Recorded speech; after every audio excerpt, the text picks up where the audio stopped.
की? कहते भाई देखिए, मैं आपको इस पार से उस पार तो कर दूं, लेकिन मुझे डर लगता है। डर क्यों लगता है? कि मेरा छोटा सा ये नाव है और आपका जादू भरा। कहीं ऐसा ना हो कि आप अपना पैर उसमें रखिए, अपना पाँव उसमें रखिए और वो भी क्या हो जाए? नारी बन जाए। क्यों? क्योंकि वही उदाहरण देता है कि अरे कि छुअत चरण पत्थरा भैली नारी, उहे नाथ नैया पुरान बाहा मारी, इन्हीं की कमाई खाला पूरा परिवार, चरनिया में जादू कोनो बाटे तुहार, चरनिया में जादू कोनो बाटे तुहार, चरनिया में जादू कोनो।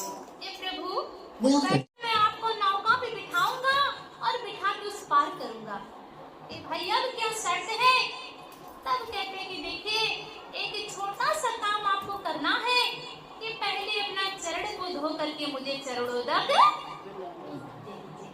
पहले चरणों को धो लूंगा और धोने के बाद में भी एक और काम कर दीजिएगा। ए भाई अब क्या हुआ? एक काम यही है कि मैं सुरसर पार कर दूंगा और तुम भवसागर पार कर दूंगा। मेरे नाथ है, मैं तुम आपको ये नदी पार कर दूंगा, लेकिन उसके बदले में आपको अगर वास्तव में कुछ मुझे इसका महताना देना है, इसका कोई कीमत देना है, तो यही काम कर दीजिएगा कि आप मुझे कहाँ पार कर दीजिएगा? भवसागर को पार कर दीजिएगा। अगर पहचाना ना होता तो प्रभु का चरणोदक बनाने की जरूरत नहीं पड़ती। देखिए, जब भी महापुरुष धरती पे आते हैं, कृष्ण के रूप में आए थे, आज तो पूरा दुनिया गाता है कि खुल गए सारे किवाड़े, वह क्या बात हो गई, और जब से जल में कन्हैया करा मात लेते हैं।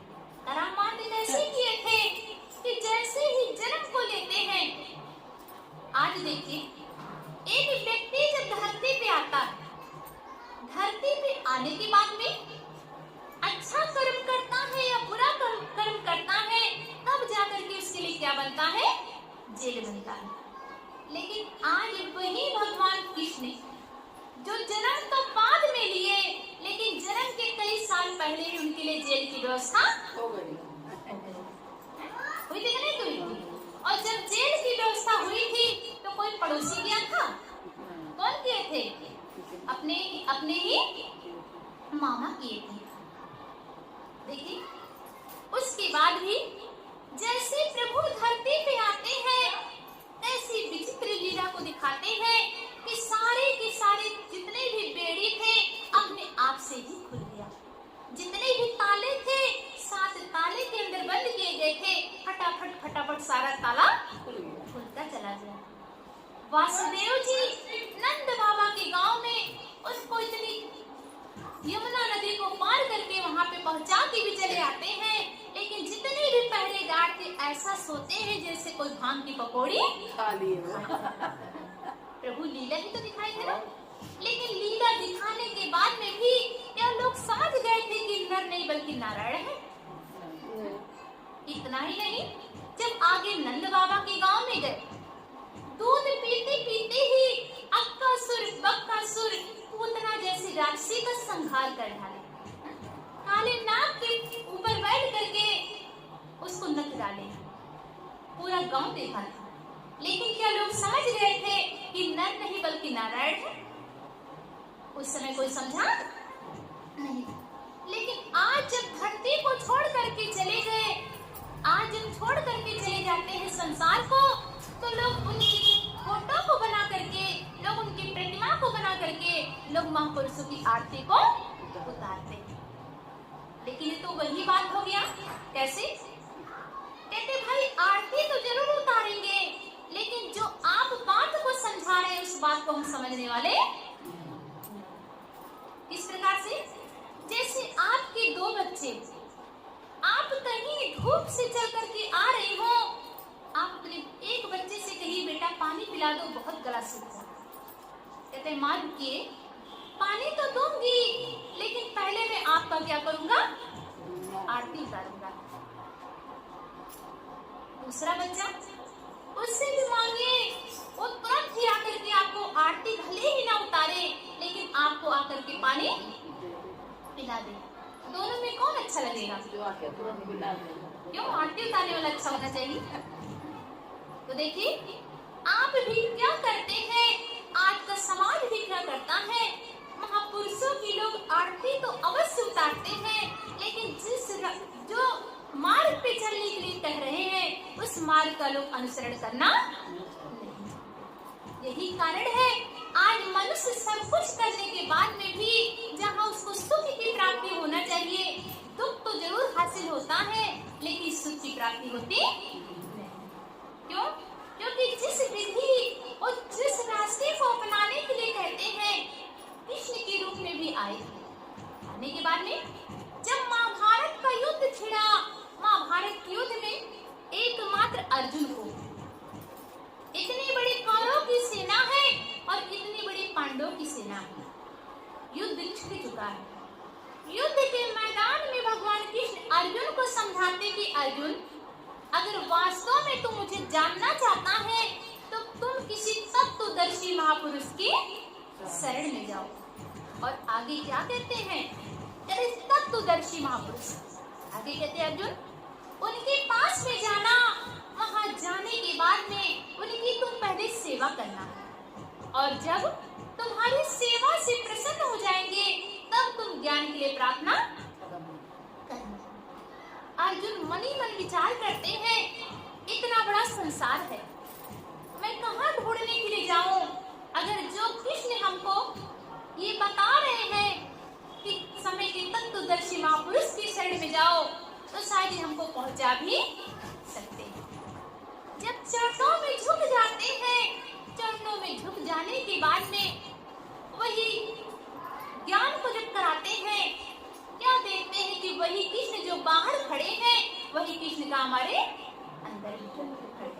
जब अंदर बाहर दोनों जगह पे ही उन्हीं को पाते हैं तब कहते कि तमेव माता चा पिता तमेवा तमेव बंधु चा सखा। हे प्रभु आप ही माता हो, आप ही पिता हो, आप ही बंधु हो, आप ही सखा हो। भाई रिश्ता तो पहले भी था, बचपन में भी मित्र थे, साली बहनोई का भी रिश्ता था, मेरे भाई भी थे, लेकिन क्या उसके पहले ही उनको भगवान मान लिए थे? कब मानते हैं? जब अंदर बाहर दोनों जगह एक को ही देखते। दूसरी बात है 5 पांडव थे, क्या भगवान ने 5 पांडव को अपना रूप दिखाया? चलो भाई औरों को ना दिखाते और कम से कम 5 पांडव को दिखा देते, लेकिन 5 पांडव में मात्र एक अर्जुन को ही उस योग्य समझते हैं, एकमात्र अर्जुन। देखिए आज जब महापुरुष धरती पे आते हैं, आने के बाद में वो अपनी पहचान कराते हैं किसके द्वारा? उस ज्ञान के द्वारा। महापुरुष की पहचान होती है अगर तो किसके द्वारा होती है? ज्ञान के द्वारा। ज्ञान ही था संत के द्वारा सबरी को जो पहचानने में देरी नहीं हुआ। ज्ञान का अभाव था माँ पार्वती के पास में, जिन्होंने एक दिन का नहीं बल्कि इतनी घोर तपस्या की थी जो आज इस कलयुग में संभव भी नहीं। इस प्रकार से ध्यान दीजिएगा, ज्यादा समय नहीं लेंगे। आज का मनुष्य अगर एक दिन का व्रत करता है, कितने दिन का? एक दिन का। तो जहाँ तक मुझे लगता है कि अगर पूरा मोहल्ला नहीं तो आसपास के 2-4 घर तो जरूर जान जाते होंगे। जानते नहीं जानते हैं? जान जाते हैं कि आज हम क्या है? व्रत है। अच्छे से डोल पिट जाता है एक दिन के। लेकिन माँ पार्वती से पहले का जो जीवन था सती के रूप में, उन्होंने एक दिन नहीं बल्कि कई वर्ष अन्न का परित्याग करके व्रत किया भगवान शंकर को पाने के लिए। नहीं मिले। एक दिन आया जब फल को भी छोड़ देती है केवल वृक्ष से जो पत्ते सूख जाते उसको खा करके अपनी भूख को मिटाती, नदी के जल को पी करके अपनी प्यास को मिटाती कि शायद अब मिलेंगे, नहीं मिलेंगे। अंत में ऑक्सीजन की गति को रोक करके, ऑक्सीजन आप समझते हैं ना, जिस ऑक्सीजन के बिना एक क्षण भी मनुष्य का जीवन संभव, ऑक्सीजन की गति को रोक करके इतनी घोर तपस्या की। जब समस्त देवी देवतागण मिल करके प्रभु से विनय करते हैं, प्रभु से प्रार्थना करते हैं, भगवान शंकर अर्धांगिनी बना करके बगल में बैठा तो लिए, लेकिन उन्होंने कभी भी पत्नी का दर्जा नहीं दिया। एक वही दिन आया सती के जीवन का। अभी आप लोग भजन गा रहे थे ना कि बिना बुलाए अगर जाओगी तो वहां क्या होगा, निरादर होगा। एक दिन उनके जीवन का आता है जब सती के रूप में थी भगवान श्री राम और लक्ष्मण माँ सीता की खोज करते हुए वनों में भटक रहे थे, और इधर से भगवान शंकर और सती जो थे अगस्त मुनि के आश्रम में सत्संग सुनने के लिए गए। ध्यान दीजिएगा, क्या सुनने के लिए? सत्संग सुनने के लिए। जो 24 घंटा समाधि अवस्था में लीन रहते हैं, लेकिन वो भी प्रभु की चर्चा सुनने के लिए, वो भी संतों की वाणी को सुनने के लिए समाधि अवस्था को तोड़ करके अगस्त मुनि के आश्रम पे जब वहां गए, वहां जाने के बाद में इस बात को सुनते हैं कि विष्णु भगवान जो है वो अवतार को लेकर के धरती पे आ चुके। सत्संग सुनने के बाद में जब लौटने लगे, एक तरफ से भगवान शंकर और सती जाती है और दूसरी तरफ से राम और लक्ष्मण आते हैं। दोनों का आपस में मिलन होता है। मिलन होने के बाद में प्रभु एक दूसरे को जय सच्चिदानंद रहे के प्रणाम करते हैं। जब प्रणाम करते हुए देखती है देवी सती, तो उनके मन में तुरंत भ्रम उपज जाता है। क्यों भ्रम क्यों उपजा? विचार करिए, अगर तपस्या के द्वारा भगवान की पहचान हो सकती थी तो पार्वती को सबसे पहले मिलता। बहुत घोर तपस्या की, बहुत व्रत की थी, बहुत दान पुण्य की थी, लेकिन भगवान को पहचान नहीं पाई। क्यों मन में संदेह आता है? विचार करती है, ये सच्चिदानंद कहे कि प्रणाम कर रहे हैं किसको? शंकर जगत बंद जगदीसा, असुर नर मुनि सब नावत सीसा। क्यों भगवान शंकर जिसके सामने सभी ऋषि मुनि सभी मनुष्य अपने शीश को झुकाते हैं, अपने मस्तक को झुकाते हैं, वो एक छोटे से साधारण से राजकुमार को क्या कर रहे हैं? प्रणाम कर रहे हैं। वो भी कौन सा राजकुमार जो पत्नी के वियोग में ऐसा भटक रहे हैं कि पेड़ पौधे लताओं से पूछ रहे हैं कि हे खग हे मृग मधुकर श्रेणी, और तुम देखी सीता मृग नहीं। जैसे ही मन में संदेह आता है, संदेह आने के बाद में इतना ज्यादा ही मन में अंधकार आ गया, भगवान शंकर सोचते कि अब इसको समझाने का कोई भी लाभ नहीं। अगर मन में संदेह उत्पन्न हुआ, एक काम करो, तुम जाओ और जाओ करके भगवान राम की परीक्षा ले लो। जब राम की परीक्षा को लेने चलती है तो क्या कार्य करती है? सोचती कि चलो जिस पत्नी की वियोग में जंगल में भटक रहे हैं, अभी उन्हीं की पत्नी का भेष बना करके जाएंगे तो दूध का दूध और पानी का पानी अलग हो जाएगा। जैसे ही उनके सामने जाती है और सीता का रूप बना करके सबसे पहले लक्ष्मण जी देखते। राम तो बाद में पहचानते, पहले लक्ष्मण जी भी उनको पहचान लिए कि कौन आई है। सोचे कि चलो भाई, अगर नारी स्वभाव है, भ्रम के कारण आ ही गई है, तो प्रभु के पास ही जाए। जब प्रभु के पास में जाती है, भगवान राम के पास में जाती है, प्रभु हाथ जोड़ करके कि पानी जोर प्रभु की प्रणामो और पिता समेत ले लीजिए नाम। हाथ जोड़ करके अपने पिता सहित अपना परिचय देते हुए उनको प्रणाम करते। किसको? सती को। प्रणाम करने के बाद में अब तो बड़ी लज्जित होती है। क्यों लज्जित हुई? क्योंकि किसका भेष बना के गई थी? सीता का। अभी इतना ही नहीं, अब प्रभु और आगे क्या करते हैं कि केहू बहोरी कहाँ बिसके तू, अभी पिने अकेले फिर ही के ही हेतु। अरे भाई, आप इस अनजान वन में कहाँ विचरण कर रही हैं? और बैल का सवारी करने वाले भोलेनाथ है कहाँ है? बड़ी लज्जित होती है। लज्जा के मारे सिर भी उठाया नहीं जा रहा है। प्रभु सोचते कि चलो भाई, जब आ ही गई है तो अपनी लीला को दिखाते। जब लीला को दिखाने लगे तो क्या देखती है कि जिधर भी अपनी निगाह को उठा करके देखती है वही सीता राम लक्ष्मण, पीछे भी सीता राम लक्ष्मण, आगे भी सीता राम लक्ष्मण, चारों तरफ सीता राम लक्ष्मण को ही देखती। इतनी लज्जित होती है, शरीर कंपमान हो जाता है, धरती पे बैठ जाती है, मन ही मन प्रणाम करके भगवान राम को वहां से निकलती। ध्यान दीजिएगा, ज्यादा समय नहीं लेंगे।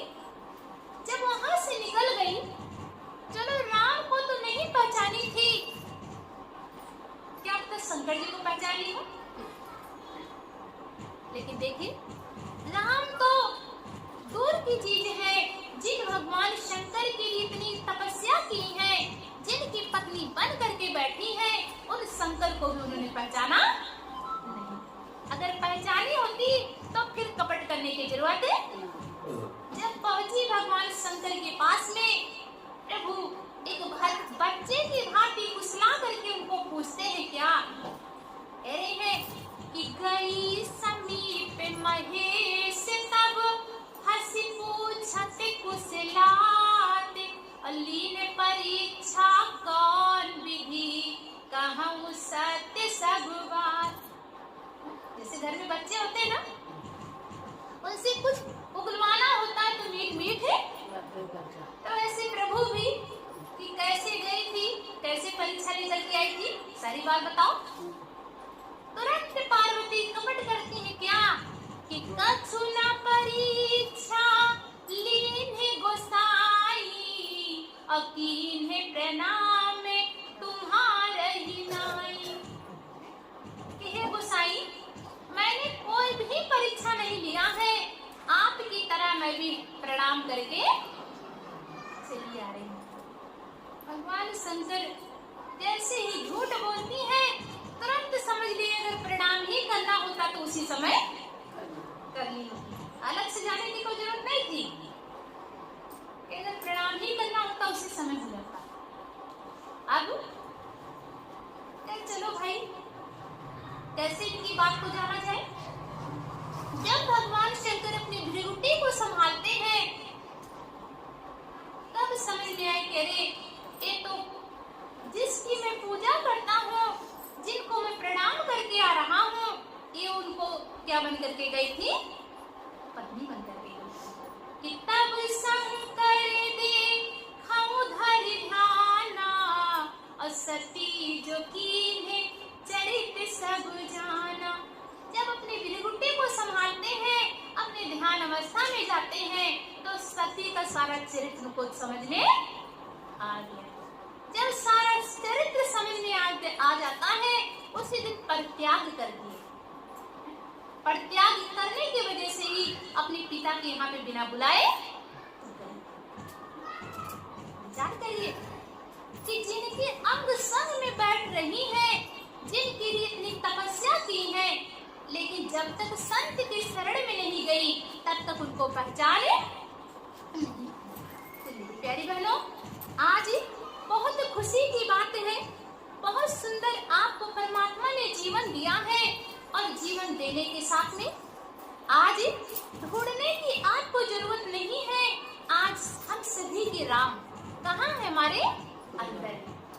लोग कहते भाई कि राम राज में प्रजा सुखी थी। अगर प्रजा सुखी थी तो राम राज में ही तो सीता थी। ये किसके राज में थी? राम के ही राज में। क्या सीता सुखी थी? जिसका पति परित्याग कर दिया हो उस महिला से ज्यादा दुखी कोई हो सकता? लेकिन देखिए कौन से राज्य की बात कही गई है? वो बाहर का राज्य नहीं बल्कि राम का राज का हमारे अंदर है। राम कहाँ है? हमारे अंदर। और जब राम हमारे अंदर है तो उनका राज भी का हमारे अंदर है। इसीलिए देखिए हम सभी बहुत भाग्यशाली जीव हैं जो कि आज उसी राम का ही दर्शन आपने कहा कि अपने अंदर किया। किसकी कृपा के द्वारा किया? उन गुरु की कृपा के द्वारा किया। वही गुरु जिनकी महिमा को स्वयं भगवान राम भी जिस समय युद्ध में विजय को प्राप्त करके आते हैं समस्त अयोध्या वासी उनकी प्रशंसा को करते हैं कि बहुत छोटे छोटे बालक थे लेकिन कैसे बड़े बड़े राक्षसों को क्या किए? मार डाले। भगवान राम भी वहीं पे ही गुरु की महिमा गाते कि गुरु वशिष्ठ कुल पूज्य हमारे और जिनकी कृपा असुर दल माता।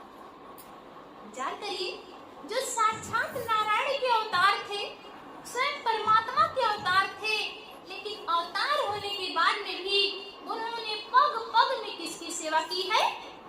गुरु की। और सेवा ही नहीं किए हैं बल्कि आगे और भी कहते हैं क्या कि कर्णधार सत्य गुरु दृढ़ नावा और दुर्लभ काज सुलभ कर पावा। कहते हैं प्रजावासियों अगर जीवन को सुरक्षित बनाना चाहते हो, अगर जीवन को बचाना चाहते हो तो अपने जीवन की नैया किसको सौंप दो? किसको सौंप दो? गुरुदेव को। कि कर्णधार सतगुरु दृढ़ नावा। मजबूती से सतगुरु के अपनी जीवन की नैया को सौंप दोगे तो पार होने में देरी